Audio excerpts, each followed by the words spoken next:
최근 뉴스에 리플이 미국에서 대출 사업을 다 접었다 이런 소식 들어보셨나요? XRP를 기업에 빌려주던 LOC, 라인 오브 크레딧 서비스를 아예 철수했다는 얘긴데요. 언뜻 들어봤을 때 리플이 결국에 미국 시장 포기 선언한 건가? 이렇게 불안감이 확 밀려올 수 있습니다. 미국 SEC의 규제 압박에 결국에 손을 든 건지 아니면 우리가 모르는 다른 이유가 있는 건지 이 질문부터 시작해 보도록 하겠습니다. 사실 표현만 보시면은 핵심 사업 철수라는 엄청난 악재처럼도 들립니다. XRP를 활용한 신용 공여 서비스였던 LOC 같은 경우는 리플의 초기 성장 논력 중에 하나였었고, 근데 리플이 갑자기 이걸 접었다니까 투자자들 입장에서 봤을 때 당연히 불안할 수밖에 없겠죠. 하지만 겉으로 보이는 것과는 다르게 많은 분들께서 놓치는 핵심적인 키포인트가 하나 있는데요. 리플의 이번 행동 자체가 혹시 단순한 사업 포기가 아니라 치밀하게 계산된 빅피처의 일부가 아닐까. 바로 이 부분을 자세히 파헤쳐 보시면은 이 상황 자체가 완전히 다르게 보이기 시작을 하실 겁니다. 이제부터 하나씩 설명을 드려볼 예정이고요. 왜 리플이 그렇게까지 위험을 감수하면서 LOC 서비스를 철수를 했는지, 그 뒤에 무슨 이야기들이 숨어 있는지 들어가 보도록 하겠습니다. 자, 그렇다면 먼저 LOC 서비스가 뭔지 궁금하실 텐데요. 간단히 짚고 가보도록 하겠습니다.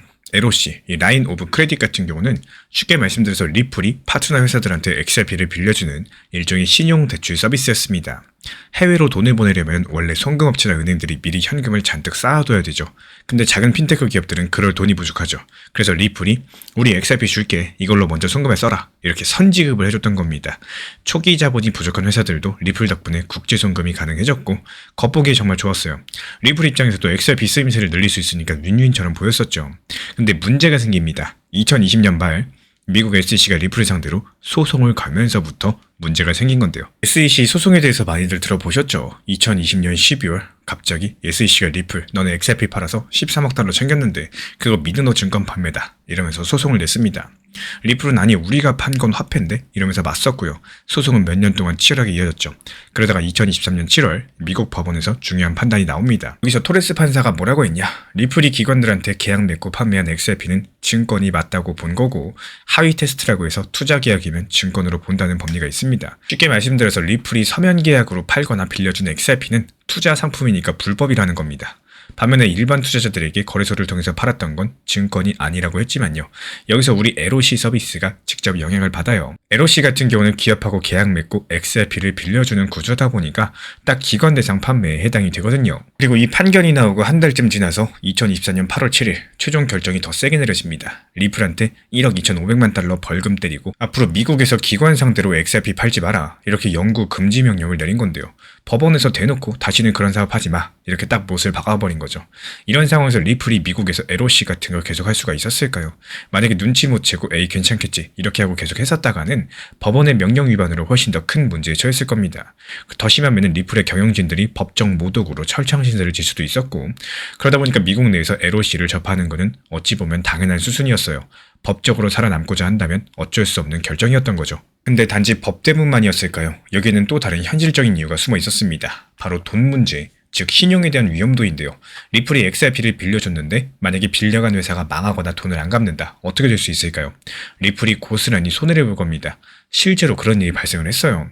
싱가포르에 있는 GEA라는 회사가 리플의 LOC 서비스를 쓰다가 돈을 제대로 안 갚은 겁니다. 리플이 얼마나 빌려줬냐? 2,725만 달러치 XRP를 줬는데 이걸 회수 못하게 생겼다라는 거고, GEA 쪽에서는 리플이 서비스를 갑자기 중단해서 우리 사업이 망했다, 이런 식으로 주장을 하고 있지만요. 싱가포르의 법원은 리플 손을 들어줬습니다. 2025년 9월 판결에서 리플이 계약서대로 강제 회수할 권리가 있다라고 했었고, 결국에 GEA는 빚을 갚아야 됐었죠. 이 사건이 의미하는 바가 뭐였을까요? 리플이 이제 예전처럼 퍼주기식으로 XRP 빌려주다가 떼이는 것들을 더는 참지 않겠다는 겁니다.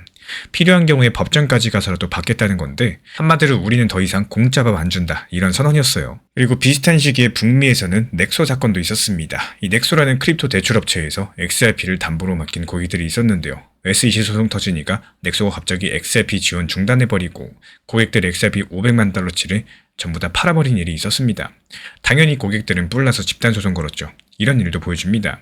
규제 불확실한 상태에서 XRP 같은 자산을 대출 사업에 쓰는 게 얼마나 위험천만한가를요. 여기까지 정리해보면 이렇습니다. 리플이 LOC를 철수한 것 이유는 전략적인 선택이다. 이렇게 포장됐을지 모르더라도 실제 속사정은 법률 리스크랑 신용 리스크 때문이었다는 게 드러납니다.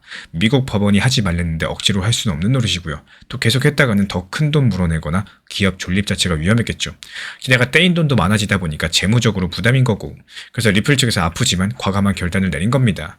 쉽게 말씀드려가지고 꼬리가 몸통까지 썩게 두지 말자, 이런 심정으로 문제 사업을 잘라내버린 거예요. 단기적으로 북미 파트너 회사들이 아니 우리 돈줄 끊겼네 이렇게 당황했을 겁니다. 리플 돈으로 굴리던 업체들은 타격을 받았겠죠. 하지만 리플 입장에서는 필요한 수술이었습니다. 악성 종량을 도려내야지 새살이 돋는 것처럼 불확실하고 위험한 부분들 제거해야지만 또 다음 단계로 나아갈 수가 있겠죠. 여기까지만 보면 리플 진짜 죽겠구나, 장사 접는 분위기네, 이럴 수 있어요. 근데 이제부터가 진짜 이야기입니다. 리플이 과연 그냥 손들고 주저앉았을까요? 전혀 아니죠. 오히려 그 반대입니다. 리플이 이미 다음 수를 준비하고 있었습니다. 마치 체스를 두는 기사처럼 이번에 하나 말을 빼면서 다른 강력한 말을 앞으로 내민 겁니다. 무슨 말이냐고요? 리플의 새로운 판짜기를 설명드리자면요. LOC 서비스를 접은 빈자리를 리플이 완전히 새로운 방식으로 채우기 시작을 해요. 여기서 핵심 키워드는 리플 페이먼트랑 리플 프라임, 그리고 스테이블 코인 RLUSD입니다. 하나씩 풀어가지고 말씀을 드리자면은 리플 페이먼트, 예전에 ODL이라고 불렀던 리플의 국제 결제망 서비스가 있었는데요. 2024년쯤부터 리플은 이것저것 브랜드를 전부 통합을 하면서 그냥 리플 페이먼트라고 부르게 됐어요. 이름만 바꾼 게 아닙니다. 속 내용도 업그레이드가 됐는데, 두 번째로 리플 프라임, 이게 뭔가 하면은 리플이 2025년에 히든로드라는 회사를 12억 5천만 달러의 통째로 인수해서 만든 서비스입니다. 그렇다면 히든로드가 원래 뭐하는 곳이었냐? 글로벌 프라임 브로커였습니다. 쉽게 말해서 큰 기관들 상대로 외환, 파생상품, 암호자산 거래 전부 다 중개하면서 청산해주는 회사죠. 리플이 이 회사를 사버리면서 리플 프라임이라는 이름으로 재탄생시켰는데, 이게 왜 중요하냐면은 바로 이 리플 프라임이 예전 LOC의 합법적인 대체물이거든요. 이렇게 리플은 LOC를 걷어내는 동시에 리플 페이먼트, 리플 프라임, 그리고 RLUSD라는 새로운 삼각편들을 완성을 했고요. 작은 송금회사 몇 군데 붙잡고 있던 과거 모델 버리고 이제는 대형은행이랑 대기업들과 연결되는 큰 그림으로 판을 키운 거예요. 실제로 2025년 10월에는 G트레저리라는 기업을 10억 달러에 인수하게 됐었는데, 이 회사가 아메리칸 항공, 볼보 같은 포춘 500대 기업들이 쓰는 자금 관리 소프트웨어 업체입니다. 리플이 이걸 산 거는 앞으로 거대 기업들의 돈 흐름까지도 전부 다 자기 블록체인 결제망으로 끌어들이겠다, 이런 의지로 해석이 되고 있고요. 한번 상상을 해볼까요? 앞으로 아메리칸 항공이 협력 업체들한테 대금 보낼 때 G트레저리 시스템 안에서 바로 RLUSD로 결제를 걸고, 또 그 뒤처리는 리플의 블록체인이 하고, 리스크 관리는 리플 프라임이 맡고, 또 담보는 XRP로 깔면서, 이러면 돈의 흐름들이 전부 다 리플 생태계 안에서 굴러가게 됩니다. 규모 자체도 훨씬 더 커지겠죠. 지금 들어보시면 뭔가 그럴듯한데 싶으실 텐데, 혹시 아직도 의심하시는 분이 계실 거예요. 이거 전부 다 좋게 해석한 거고, 또 실제로는 리플이 그냥 얻어맞고 어쩔 수 없이 방향 튼 거 아니냐, 이런 시각이겠죠. 실제로 반대 해석도 있습니다. LOC 철수는 전략이고 뭐고 없고, SEC한테 1억 달러 벌금 물고 사실상 대출업 라이선스 같은 거 못 따가지고 강제로 접은 거다, 뭐 이런 식의 말들. 게다가 미국이라는 큰 시장에서 쫓겨났으니까 결국에 밀려난 거다, 이렇게 보는 분들도 계십니다. 하지만 또 그것만으로는 전부 다 설명이 안 되는 부분들이 존재해요. 만약에 리플이 정말로 맥이 없이 쫓겨나기만 했었다면은 좀 이상한 점이 몇 가지가 있습니다. 예를 들어볼까요? 작년 11월 월가의 큰 손들인 포트리스랑 시타델 같은 곳들이 리플에 5억 달러, 6,500억 정도를 투자합니다. 이때 리플 기업 가치를 400억 달러로 평가했었고, 월가의 베테랑 투자자들이 바보가 아닌 이상 전망이 어두운 회사에 그런 돈을 쏟진 않겠죠. 리플이 LOC를 접고 새로 추진하는 전략에 돈 냄새를 맡았기 때문일 겁니다. 리플이 LOC를 접은 거는 피치 못할 면도 있었지만, 또 동시에 새로운 기회를 잡으려는 자발적인 선택이기도 했다는 거예요. 미국에서의 소모전을 접고 더 큰 시장과 새로운 모델에 올인을 했다는 거죠. 이쯤에서 가장 가능성 높은 시나리오가 그려집니다. 제가 봤을 때 많은 분석가들이 예상하기에 리플이 지금 월가 글로벌 금융의 백엔드를 장악하는 방향으로 가고 있죠. 겉으로 소비자 대상 코인 팔고 이런 것들이 아니라 그 뒤에서 전 세계 돈 흐름을 연결해주는 필수 인프라가 되려는 겁니다. 쉽게 비유를 드리자면요, 금융계의 클라우드 서버 같은 존재입니다. 우리가 인터넷 쓸 때 AWS, 구글 클라우드 뒤에서 돌아가는 것처럼 앞으로 은행들이 돈을 움직일 때 리플의 시스템이 뒤에서 돌아가게 하는 거죠. 이런 시나리오에서 XRP는 뭔가 단타 치는 코인이 아니라요, 기관들이 꼭 쥐고 보관해두는 필수 자산이 될 가능성이 높습니다. 왜냐면 아까 말씀드렸던 것처럼 거래 안전망의 담보로 쓰이다 보니까 리플이 전 세계 기업 거래를 청산해주는 디지털 청산소가 되어간다면 XRP는 그 보증금처럼 곳곳에 묶여서 쓰일 겁니다. 그러면 자연스럽게 시장에 막 풀리는 양도 줄어들고요. 수요는 꾸준히 있을 테니까 가격 측면에서도 안정적인 상승을 기대할 수 있는 이런 구조가 되어줄 거라는 거. 실제로 2025년 초 XRP 가격이 한때 2.42달러까지 상승했다가 규제 불확실성과 시장 조정으로 1.3달러대까지 떨어지는 아픔을 겪었어요. 그때 역시 XRP 쓸데없나 보다 이런 말들도 나왔었지만 지금 리플이 그려가는 판을 보면은 오히려 그 하락이 기여했다는 분석도 있습니다. 물론 세상 일은 끝까지 가봐야지 알겠죠. 리플이 이 빅피처가 완벽하게 들어맞을지 아니면 예상하지 못한 폭병을 만날지 단언할 수는 없어요. 하지만 현재 나온 팩트들만 놓고 보시면은 적어도 리플이 미국에서 쫓겨나서 쪼그라들었다 이렇게 보기는 어렵다는 사실. 오히려 미국을 잠깐 제쳐두고 나머지 전 세계판을 선점했다 이렇게 보는 게 더 맞는 그림일지도 모르겠습니다. 이 북미 투자자들 입장에서는 찜찜할 수 있겠지만요. 유럽이나 아시아, 중동의 파트너들 규제 명확한 곳에서 마음껏 사업 전개가 가능하니까요. 사실 리플 CEO 브래드 갈링하우스가 예전 야후 시절에 썼던 이 피넛 버터 선언문 여기서 이미 이런 철학들을 말했습니다. 땅콩 버터를 빵에 넓게 펴바르지 말고 핵심에 집중해라. 리플이 딱 그걸 지금 하고 있는 모습입니다. 핵심만 짚어드리자면요. LOC 철수가 단순한 사업 철폐가 아니라 법적 위험 제거랑 제도약 준비였다. 리플의 새로운 결제랑 프라임 브로커리지 체계, XRP 대신에 RLUSD가 전면에 나서면서 XRP는 후방 지원 담보 역할로 격상됐다. 그리고 글로벌 전략으로 봤을 때 미국 대신 규제 환경 좋은 시장에 올인해가지고 성과를 내고 있다. 결과적으로 리플은 단기적 악재를 중장기적인 기회로 바꾸는 중인지 모르겠습니다. 앞으로도 정말로 리플의 큰 베팅이 결실을 볼지 한번 지켜보셔야겠죠. 그렇다면 리플이 이렇게 해외에서 승승장구하게 된다면 정작 미국은 뒤늦게 어떤 대응을 할 수 있을까요? 한때 리플을 궁지까지 몰았던 SEC가 과연 손을 놓고 있을지 아니면 새로운 국면이 펼쳐질지 궁금하지 않으신가요? 그 이야기 다음 영상에서 심층적으로 다뤄보도록 하겠습니다. 이 시장 상황이 안 좋고 또 리플 XRP가 오르지 못하는 이런 상황들을 탓하기보다는요. 이런 상황 속에서 오히려 내가 어떤 대응을 해야 될지 고민하는 것들이 더 중요하다는 말씀을 드리고 싶어요. 많은 분들께서 가장 많이 하시는 말씀, 리플 왜 이렇게 안 오르나요? 이거 괜찮은 거 맞나요? 이런 질문들입니다. 시장이 답답하고 또 가격 자체가 움직임이 없다 보니까 이런 생각이 드는 거 충분히 이해하고 있습니다. 하지만 시장이 안 좋고 또 리플이 상승하지 않는다고 해서 단순하게 리플을 탓하는 거 이것만으로는 상황 자체가 달라지진 않습니다. 시장에서 내가 무엇을 해야 될지 여기에 대해서 고민해보는 것들이 더 중요하고 리플이 움직이지 않는 상황에서는 나에게만 적용되는 일이 아닙니다. 모든 리플 투자자들에게 똑같은 상황들이 적용되고 있는 거고요. 같은 시장 속에서 같은 흐름으로 우리가 다 같이 보고 있는 겁니다. 결국 시장의 이 조용한 구간이라는 것들은 모든 투자자에게 공통적으로 주어지고 있는 환경입니다. 근데 여기서 신기한 점이 하나 있죠. 같은 시장 상황 속에서도 누군가는 답답해지면서 또 시간을 보내고 있는 반면에 또 누군가는 그 안에서 새로운 대응 방법들을 찾아가고 있다는 점입니다. 예를 들어서 어떤 사람께서는 시장이 조용한 구간에서 분할 매수 타점을 연구하고 또 어떤 분께서는 비중을 어떻게 운영할지에 대해서 다시 한번 정리해 보시기도 합니다.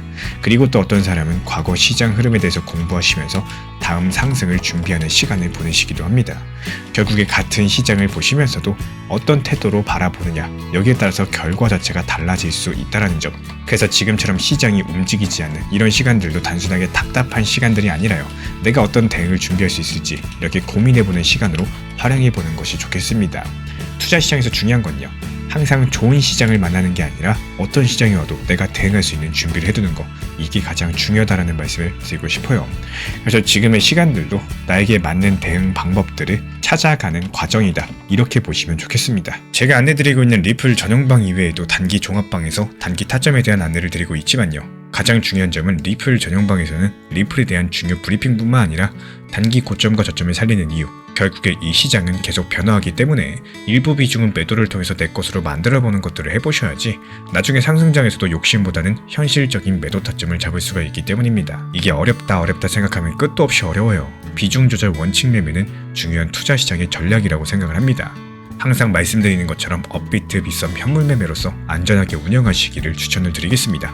리플 XRP 투자에 있어서 이제는 투트랙 전략이 반드시 필요해지고 있습니다. 무턱대고 몰빵하거나 반대로 또 손 놓고 기다리는 시대는 끝났어요. 첫 번째 트랙은 매달 분할 매수하시면서 시장이 빠지든 말든 일정 비중으로서 리플을 꾸준히 모아 나가시는 겁니다. 이거는 시간과 리스크를 분산할 수 있는 가장 효율적인 전략인 거고 그리고 두 번째 트랙은 남은 현금 비중으로 알트코인 단타로서 굴려나갑니다. 수익이 나면은 그거를 다시 리플에 재투자하시면 되는 거고 이게 바로 수익을 만드는 순환 매수 전략이 되실 거예요. 그런데 여기서 중요한 거는 단타 하실 때 조심하셔야 되는 거예요. 단타 매매 중독되면 끝장입니다. 이 매매 중독을 절대 조심하셔야 되는 거고, 예를 들어 가지고 시장이 과열인데도 지금 아니면 기회가 없다, 이런 조급한 생각에 RSI 지표가 이미 고점인데도 불안해서 또 들어가고 결국에 수익은커녕 손실만 쌓이게 되실 겁니다. 그래서 저희 채널 차원에서는 한 가지 원칙이 있습니다. 확률이 높은 날만 진입을 하세요. 그리고 시장 전체가 과매도 구간일 때, 비트코인 기준 RSI가 바닥을 찍을 때, 그때 알트코인 중에서 최근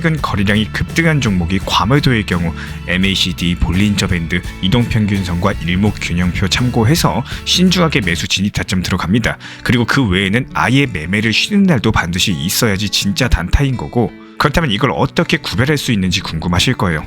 여기서 챗GPT가 등장을 합니다. 저희는 챗GPT를 단순한 도구로 쓰지 않습니다. GPT한테 오늘 확률 높은 진입 타이밍이냐 이렇게 물어볼 수 있게 맞춤 프롬프트를 사용을 하는데요. 그리고 그 결과에 저의 실전 매매 노하우 30%를 덧붙여가지고 GPT 시그널을 보완합니다. 어떻게 하는지 궁금하신 분들 GPT 검색력과 활용 전략을 이용해가지고 이 두 가지를 한 방에 알려드리고 있습니다. 현재 보이시는 번호로서 리플 단타라고 문자 남겨주세요. 지금 이 영상 보신 분들에게만 오픈합니다. 그냥 GPT 쓰는 법이 아니라 투자로 연결되는 GPT 사용법 지금 바로 알려드리도록 하겠습니다. 제가 안내해드리고 있는 코인 신사 채널 멤버십 전용방에 대해서 짧게 설명드려 보도록 하겠습니다.